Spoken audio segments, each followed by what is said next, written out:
Bonjour à toutes et à tous, installez-vous confortablement. À la une de ce journal, Thiago Silva ne sera pas prolongé, Mbappé vers un transfert record et Laurent Blanc bientôt de retour sur un banc. Clap de fin pour Thiago Silva. En fin de contrat avec le PSG, le joueur a appris la nouvelle par Leonardo. Il ne sera pas prolongé.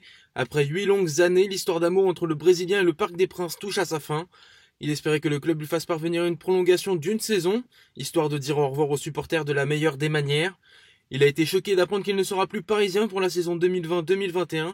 Après Cavani, aussi en fin de contrat, c'est un autre grand nom du PSG qui va quitter le camp des loges. L'émir du Qatar voulait que des choix forts soient effectués avec le retour de Leonardo. On est clairement dedans. Kylian Mbappé vers un transfert légendaire. S'il venait à quitter le PSG cet été ou dans un an, il pourrait dépasser Neymar. Selon le classement de l'Observatoire du football CIS dévoilé hier, la pépite française a une valeur marchande de 260 millions d'euros. En clair, si le PSG venait à vendre Kylian Mbappé dont le Real Madrid lorgne toujours dessus, il pourrait faire un gros bénéfice, mais aussi détrôner le transfert de Neymar en 2017. Cette année-là, le club parisien avait déboursé 222 millions d'euros pour s'attacher les services de l'ex-joueur du Barça. Le duo Franck Passy-Laurent Blanc vers un projet ambitieux. C'est le chamois niortais qui a vendu la mèche, ayant officialisé le départ de son entraîneur. Le club a fait une révélation. Franck Passy quitte Niort pour rejoindre Laurent Blanc dans un projet ambitieux. C'est une promesse qu'il s'était faite, elle est maintenant tenue. Reste à savoir la destination. Le natif d'Alès a déjà refusé 2 offres, l'une menant aux Émirats Arabes Unis, l'autre à Fenerbahçe.